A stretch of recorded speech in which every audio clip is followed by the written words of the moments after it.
Hola, somos Esther Pozo y Celia Troughton y vamos a presentar los disparates de Goya. Este es el índice de la presentación. Vamos a empezar con una introducción a la serie de los grabados. Luego hablaremos un poco del contexto histórico de la serie y de la situación de Goya en ese momento. Posteriormente haremos un análisis de los grabados y sus dibujos preparatorios y para finalizar tendremos las referencias bibliográficas y de las imágenes.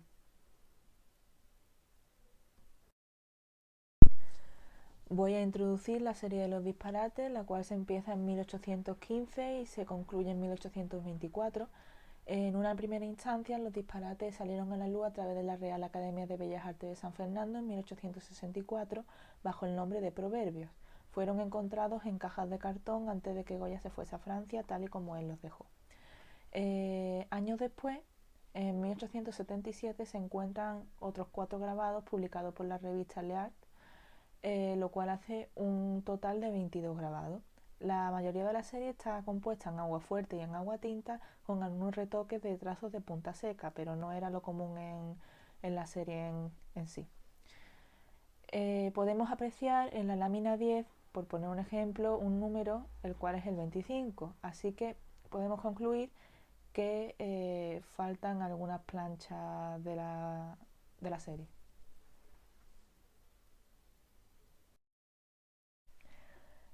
Aquí podemos observar la portada de una edición limitada, numerada de 1000 ejemplares, que salió en 1864, donde podemos ver que se le denominaban los proverbios, como bien antes hemos explicado, y que eran un total de 18.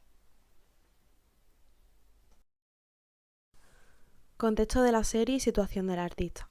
Para contextualizar un poco la serie, hablaremos también de la situación del artista en los tiempos previos. Goya estaba teniendo éxito en la corte y empieza a realizar grabados de manera independiente. Pero a diferencia de las pinturas no obtuvo mucho éxito con ello. Los grabados que realizó de las obras de Velázquez no tuvieron el alcance que se esperaba. Y los grabados de la serie Capricho tuvieron que retirarse por problemas con la Inquisición. En 1816 empiezan los problemas económicos de Goya, ya que al alejarse de Palacio tenía menos encargo. Por ello la información que tenemos de la vida de Goya durante este periodo es escasa. La tauromaquia tampoco tuvo la difusión que él esperaba, seguramente porque eran imágenes demasiado trágicas para lo que la gente estaba acostumbrada a ver. Y en los desastres también pasaron por un olvido después de que Goya tuviera que exiliarse de España en 1824. Esto nos lleva a preguntarnos por qué el artista entonces gastó tanto dinero, tiempo y esfuerzo en las series de grabados tan extensas cuando en realidad no estaban teniendo demasiado público. Y la respuesta es que Goya quería demostrar su valía como artista de manera alternativa a los encargos que realizaba. Quería demostrar invenciones propias y hacer críticas a la sociedad, acercándose así a los liberales afrancesados y diferenciándose de otros grabadistas contemporáneos, que seguían una visión más políticamente correcta y más propagandística. Los disparates es el culmen de toda esta visión de Goya.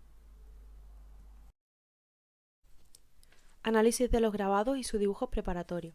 En este apartado vamos a analizar uno por uno los 22 grabados que componen la serie y los compararemos con los dibujos preparatorios siempre que sea posible. En la mayoría de los casos vamos a mencionar el proverbio al que se unieron estas láminas, pero tenemos que aclarar que no hay pruebas que sugieran que Goya pretendiera esta asociación entre sus grabados y los dichos populares. En algunos casos, pues son explicaciones erróneas.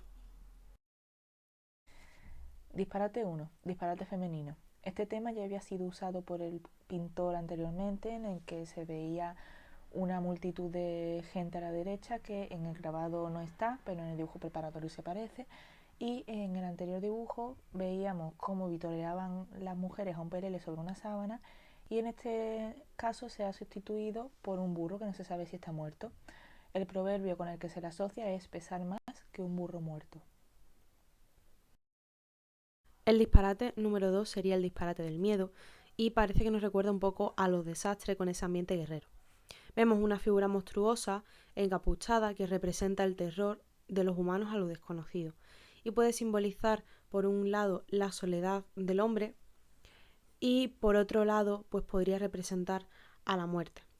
Parece una especie de pesadilla con esa figura encorvada y sin rostro que con el sudario apunta a unos soldados que intentan huir. El par de proverbios con el que puede identificarse serían al espantado la sombra le espanta o por temor no pierdas honor. Disparate 3.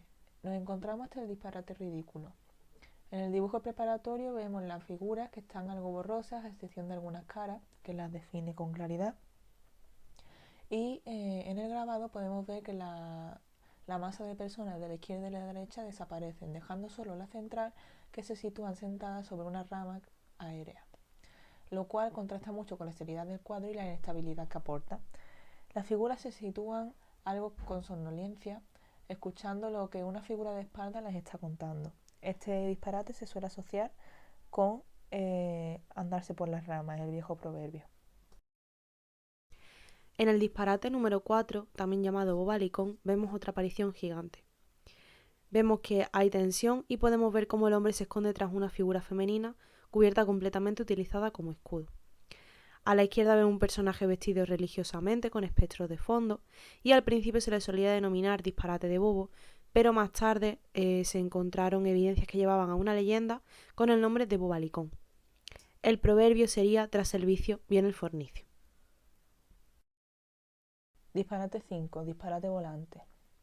Nos encontramos ante una pareja de enamorados que se encuentran en un rapto amoroso sobre un grifo mitológico con varias variaciones que hacen convertirse en un monstruo alado que se dirige hacia la oscuridad. Podríamos aludirlo con el vuelo de la pasión. El proverbio al que puede aludir es: reniego al amigo que cubre con las alas y muerde con el pico. Disparate 6, llamado disparate cruel. Vemos que tiene una gran violencia y el garrochista incluso atraviesa la cabeza de una de las mujeres a las que persigue, y una de las interpretaciones es que representa a la libido.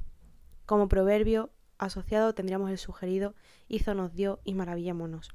En el dibujo de preparatorio podemos ver que no existe esta cabeza atravesada, sino que sujeta un arma en su lugar.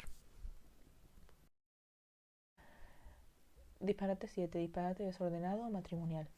En el centro vemos una pareja monstruosa que da bastante terror al público. En la parte izquierda vemos a algunos que tienen la vestimenta clerical, los cuales se han metamorfoseado incluso algunos en animales, para mostrar su maldad interna. No es muy descabellado decir que tiene mucha semejanza con el aquelarre de las pinturas negras. El proverbio sería: la que mal marida nunca le falta que diga.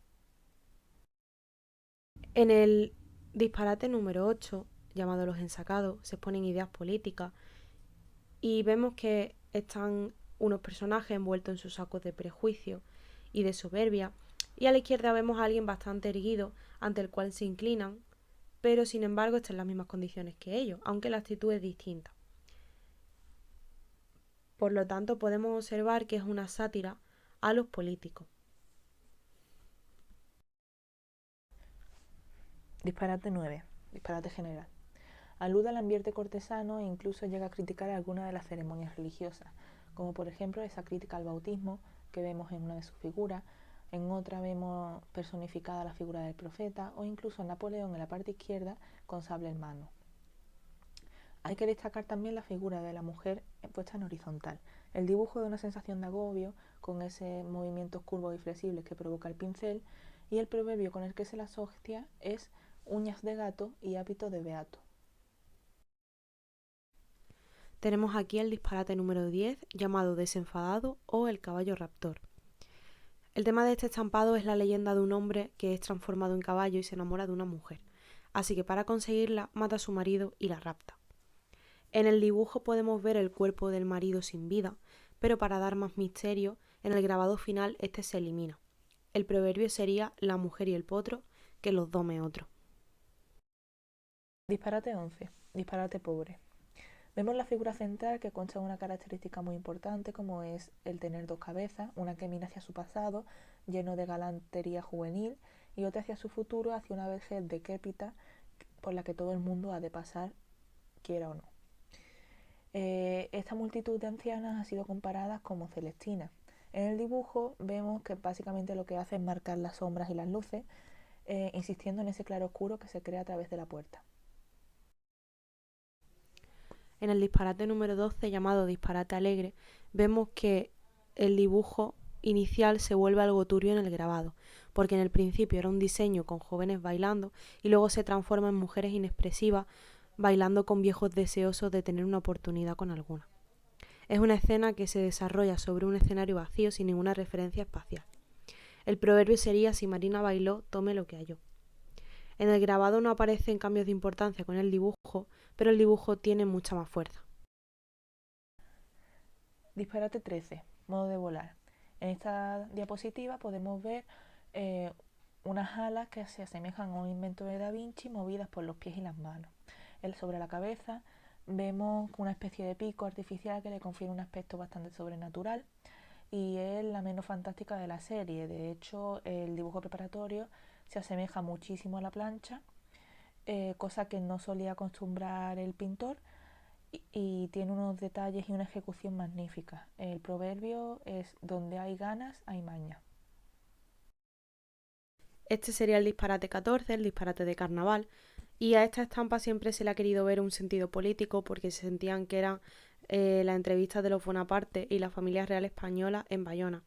Pero parece más lógico que haga alusión al tema de la hipocresía que tantas veces ha mencionado Goya en la serie, queriendo aparentar pues algo que no son, siendo enmascarados. Algunos incluso parecen payasos. Se apoyan o se insultan, pero al final es un círculo vicioso de engaños y apariencia. El proverbio con el que lo asociaríamos sería: alegría, antruejo, que mañana será ceniza.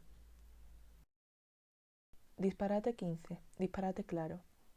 Es bastante violento, como podemos ver, bastante oscuro, bastante siniestro.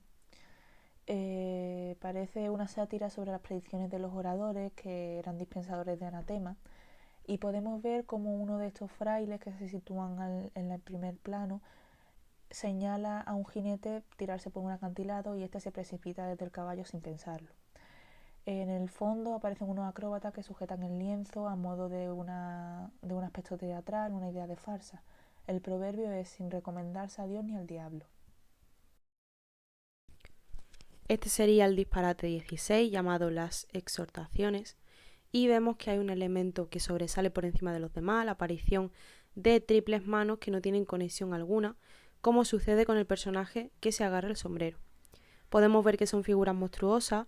Hay una figura que está siendo acechada por otras dos, por una parte un clérigo y por otra una mujer, que intenta incorporarlo al grupo ayudada de otros integrantes. Se ha interpretado que puede ser Hércules en la encrucijada, pero Goya no se decanta por ninguno de los dos caminos, pareciendo ambos de igual importancia y opcionales. El proverbio con el que se asocia es: serán cuchilladas, mas no malas palabras. Disparate 17, la lealtad.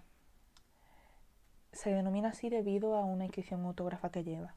La intención que se lleva a cabo aquí es una burla de la sociedad ante el diferente, ante el quieto y el sereno. En el dibujo preparatorio se veía una mujer esbelta, segura de sí misma, mientras que en el grabado se ve a una vieja decrépita sentada en una silla.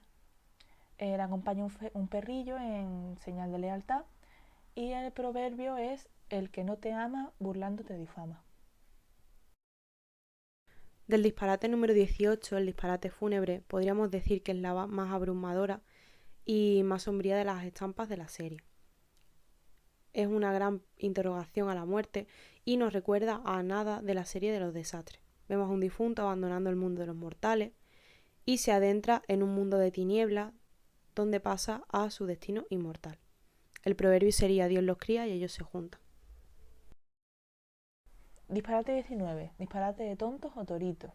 Aún no se ha generado la posibilidad de dar una explicación razonable a esto, pero las más absurdas son las que más sentido cobran, como que fuese la pesadilla de un hombre en la que los toros fuesen más que un juego. Pero hace poco se ha descubierto que hubo una festividad de San Isidro en la que se ataron maniquíes de toros y de toreros a globos, la cual pudo inspirar la estampa, ya que se sitúa sobre un fondo neutro en negro y toro sobre toro volando. En el disparate número 20, el disparate de bestia, vemos que los domadores intentan someter a un elefante que se encuentra calmado y su significado no está muy claro. Los domadores le enseñan un collar de cascabeles y un libro bastante atemorizados, mientras que el elefante está solo pero se encuentra manso.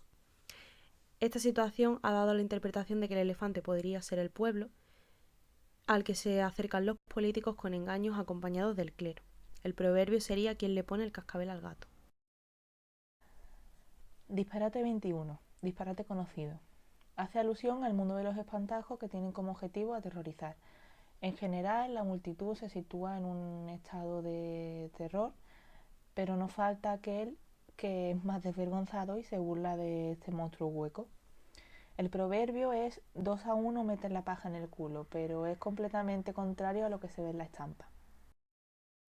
El disparate número 22, llamado disparate puntual, es de los más elegantes de la serie. Se sabe que Goya era aficionado a visitar el circo de Burdeos y de ahí parece que sacó la inspiración para esta lámina. Sin embargo, no hay prueba de que estos grabados estén realizados en Francia.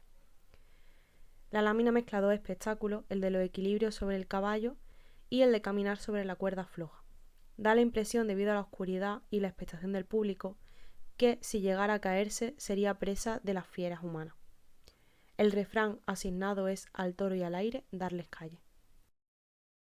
Con esto terminamos el trabajo con la referencia bibliográfica. De Camón Aznar hemos sacado los dibujos preparatorios y de Pérez Sánchez hemos sacado la mayoría de los grabados. También hemos puesto la referencia gráfica. Espero que os haya gustado.